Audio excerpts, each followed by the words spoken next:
Bonjour à toutes et à tous et bienvenue à tous les fans de football, j'espère que tout le monde va bien, j'espère aussi que tous les fans du Real Madrid comme moi vous êtes tous remis de la calamiteuse, honteuse et immonde défaite du Real en milieu de semaine à Lille en Ligue des Champions.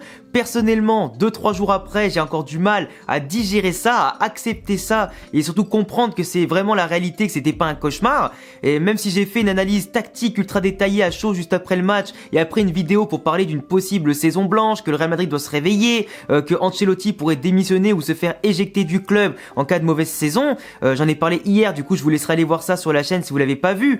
Mais clairement, j'espère que ce match-là, cette défaite-là, avec un vestiaire qui considère avoir touché le fond plus que jamais, j'espère que ça va servir d'électrochoc, comme la défaite contre l'Atlético en Liga l'an dernier, comme la défaite contre l'Atlético en Copa del Rey l'an dernier, et que pour cette deuxième défaite seulement en 2024, que le club, et surtout ce joueur-là, pétris de talent, vont enfin réussir à créer quelque chose de solide, d'efficace, de cohérent, et d'enfin d'avoir une marche en avant qui soit digne du plus grand club du monde.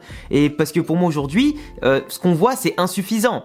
On va pas répéter ce qu'on a dit l'autre jour, mais clairement le Real aujourd'hui, c'est au ras les pâquerettes. Et clairement, si on fait le même match contre Villarreal, on en parlera un petit peu après dans la vidéo, on va se faire exploser la gueule, je vous le dis. Du coup, dans cette vidéo, on va parler ensemble de 2-3 infos autour du Real et parler très rapidement de Real Madrid-Villarreal. Désolé, je pourrais pas faire, alors comme dans mon nouveau format aujourd'hui avec les diapos, etc., tout bien présenté et tout, que je fais aussi pour les débriefs à chaud maintenant, et je remercie tous ceux d'entre vous qui ont laissé des bons commentaires et constructifs sur ce nouveau format qui, bien sûr, est plus illustré, qui vous plaît plus, avec une vraie analyse tactique détaillée de l'adversaire, des moments clés du match ou simplement aussi de l'avant-match. Donc franchement, ça me fait super plaisir de le mettre en place, d'avoir une chaîne qui évolue dans le bon sens, tout comme le font les TMF, comme le font les Willow, etc. Parce que j'aspire à faire partie de cette catégorie-là en termes de créateurs YouTube sur le football. Et forcément, ça me fait super plaisir de voir que tous les progrès que je fais, vous me les rendez fois 1000 avec du soutien. Et merci à ceux en tout cas qui commentent, laissent un pouce bleu, s'abonne et laisse en tout cas aussi de très bons commentaires, ça me fait plaisir. Par contre, je vous informe que j'ai un train pour Paris dans 2 heures, du coup cette vidéo sur la forme, elle sera très light, elle sera très clean, mais en tout cas assez détaillée quand même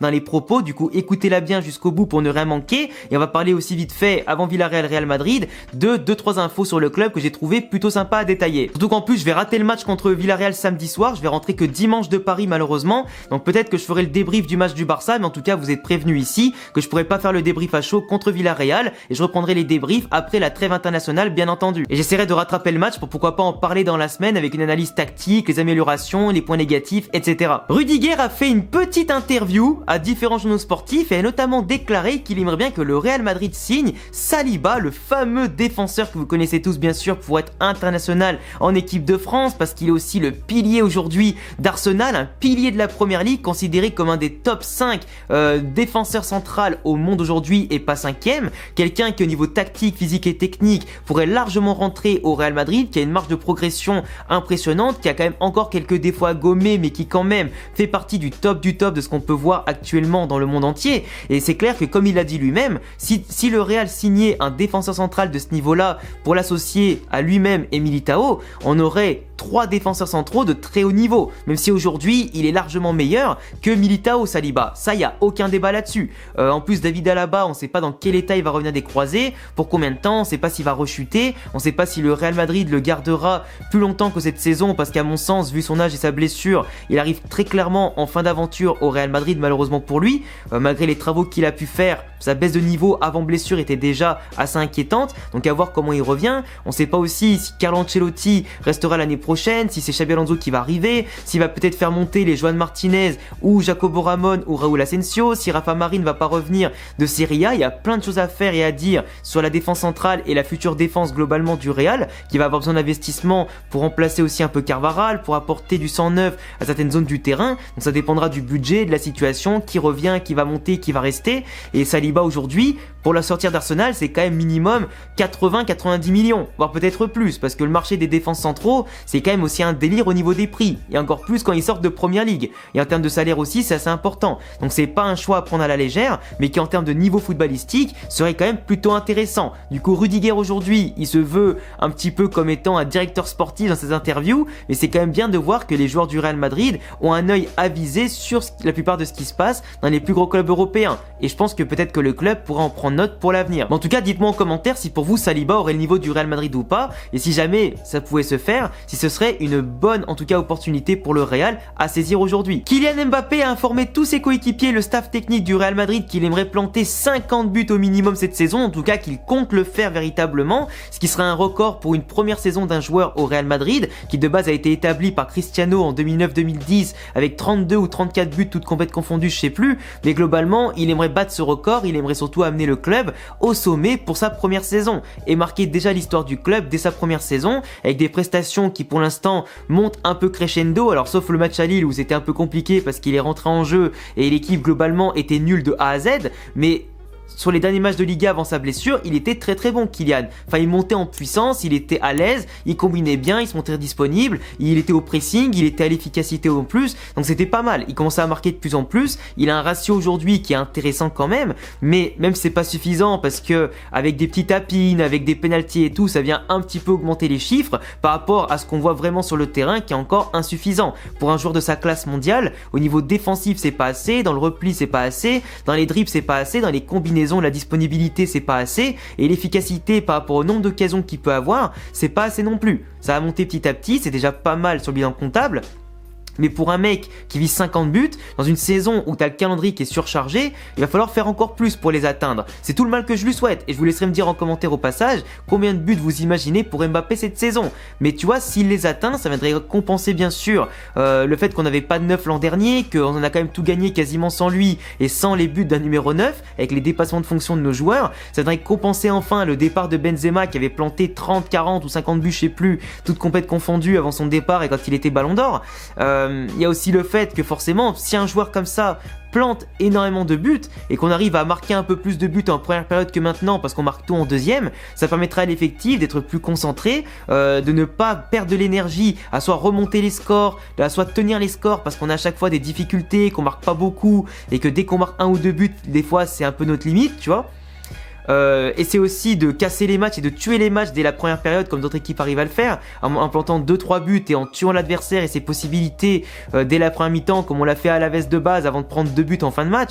Mais ce que je veux dire c'est que là le Real avec l'effectif qu'on a et les talents qu'on a doit faire beaucoup plus et ça passe aussi par les buts d'Mbappé, par les buts de Vinicius, par les buts de Rodrigo, par l'activité de Bellingham, par l'activité de Valverde, par l'efficacité, la stabilité, solidité de tout le monde.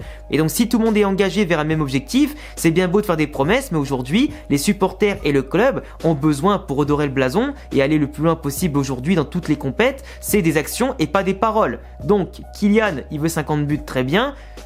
On attend. Et s'il les a, franchement, je lui dirais chapeau bas. Et là, on pourra que respecter quand même. Parce que 50 buts en une saison d'adaptation, c'est du jamais vu. Donc aujourd'hui, on attend de voir. Pour terminer rapidement avec Real Madrid-Villarreal, j'espère vraiment les amis que le Real fera un bien meilleur match que contre Lille, sinon je vous annonce tout de suite, qu'on soit au Bernabeu en Liga et pas à l'extérieur en Ligue des Champions, on perdra quand même.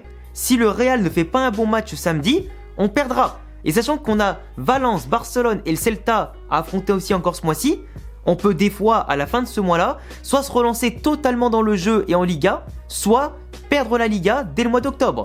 Là aujourd'hui, c'est victoire obligatoire à tous les matchs jusqu'au Classico et victoire aussi au Classico. Là, le mois d'octobre, 4 matchs de Liga, je veux 4 victoires en Liga. Au-delà de la Ligue des Champions aussi avec le match contre Dortmund, je veux que des victoires, 5 matchs, 5 victoires. Peu importe la fatigue, les trêves, les machins, 5 matchs, 5 victoires. Parce que là, si on veut se relancer, avoir du beau jeu, avoir envie de bien faire et surtout remettre le club là où il mérite d'être, c'est-à-dire dans le haut de tous les classements, ça passe que par des victoires. Aujourd'hui, les faux pas, avec les points de retard qu'on a en Liga, c'est interdit. En Ligue des Champions aussi, c'est interdit. Là, aujourd'hui, la Liga, faut comprendre que ça doit être un de nos objectifs prioritaires. Et que les points perdus en début, on va les rattraper plus tard. Et que le Barça perdra encore des points à l'avenir. Mais là, aujourd'hui, ce qu'il faut, c'est qu'on arrive avec les 3 points de retard qu'on a sur le Barça, à arriver là-bas au Classico, en position de soit on peut les dépasser en gagnant, soit on revient à égalité en les battant. Et là, Villarreal, c'est un obstacle important. Villarreal, ils ont quand même fait de très bons matchs contre l'Atlético 2-2 et après contre le Barça, ils ont perdu 5-1. Mais tous ceux qui ont vu le match avec un vrai œil footballistique et un vrai avis footballistique et qui se contentent pas de mater le score, vous savez que Villarreal n'aurait pas dû prendre 5-1 normalement. Parce que Lewandowski, qui plante très rapidement un doublé en première mi-temps, si je dis plus de bêtises, si c'est bien lui, sur des actions où juste avant, Villarreal a raté 2-3 occasions monstrueuses, avec Nicolas Pepe, Ayoze Perez, Jérémy Pino, Baena, Comesania, Parreiro, avec après Barry qui est rentré derrière. Ils ont raté je ne sais combien d'occasions, eu quelques buts aussi invalidés bien sûr pour hors-jeu, donc c'est normal. Mais ce que je veux dire, c'est qu'ils ont mis la pression, ils ont fait reculer le Barça, ils avaient l'occasion de les battre à pleine couture chez eux, ils n'ont pas réussi parce qu'ils ont été inefficaces, et on sait très bien que si ça avait été le Real Madrid, ça aurait mis des lucarnes opposées à 30 mètres, ça aurait rien raté, tu vois. Mais contre le Barça et leur chance du champion pour le moment, eh ben ils ont tout raté. Et le Barça a planté des buts, Villarreal revient à 2-1, ils ratent des occasions directement encore, ils prennent le 3e, 4e, 5e, ça a été ensuite en enchaînement, avec des très beaux buts du Barça. Avec Lamine Yamal à la baguette, Rafinha qui était en forme et tout. Voilà, mais ce que je veux dire, c'est que Villarreal, même s'ils ont pris 5-1, ils ont fait un match de fou quand même sur le fond contre le Barça. Ils auraient pu les battre ou du moins ne pas perdre. Et ça aurait été mérité en plus, c'est ça qui est grave. Et ça montre quand même ces équipes-là, elles montrent les crocs contre les grosses équipes, elles ont pas peur de jouer leur football, de jouer offensivement quitte à prendre des buts. Par contre, si elles marquent pas, évidemment qu'elles se font poutrer derrière, parce que les grosses équipes, elles pardonnent pas. Mais par contre, quand ces équipes-là jouent bien, même chez toi, et qu'elles commencent en plus à marquer des buts et être efficaces, pour les remonter et les battre ensuite, c'est extrêmement compliqué. Et vous connaissez ce genre de match, on les connaît tous avec le Real, et encore plus contre Villarreal. L'an dernier, fin de saison, on fait 4-4 et on prend en plus 4 buts de Sorloth qui nous remonte un 4-1 à la mi-temps. Sorloth, il est plus là maintenant, il est à l'Atlético Madrid, mais les joueurs en place sont capables de faire de très belles choses. Donc attention à ne pas se laisser avoir par leur vitesse, par leur déplacement, par leur technique, leur vista, parce que Villarreal, c'est une équipe qui joue, qui aura un bloc très haut, ce qui peut nous arranger avec notre vitesse, notre capacité en transition. Mais aujourd'hui, le Real doit être plus efficace, doit être plus solide, parce que notre défense en ce moment, c'est la merde. Notre milieu de terrain en ce moment, il produit pas de jeu et en plus, il balance les ballons devant. Et en attaque, on court derrière et on fait rien. Et quand on a une occasion, il en faut 15 pour marquer. Donc on verra bien comment le Real va se dépatouiller contre Villarreal. Moi, j'espère quand même une victoire, au moins 3-1 ou 4-1 pour se remettre d'aplomb avec la suite de ce qui arrivera notamment après la trêve internationale. Mais pour le coup, je suis pas très confiant et j'espère en tout cas qu'ils vont se réveiller et faire de belles choses. Enfin bref, on verra bien ce qu'ils feront. En tant que supporter du Real, on y croit à la victoire jusqu'au bout. À la Madrid et la Damas, bien entendu. Et je vous laisserai me dire en commentaire quel est votre futur pronostic pour ce match-là. Ce que vous avez pensé des différents sujets qu'on a abordés dans cette vidéo. Et je vous dis à très vite pour de prochaines vidéos. Ciao les refs!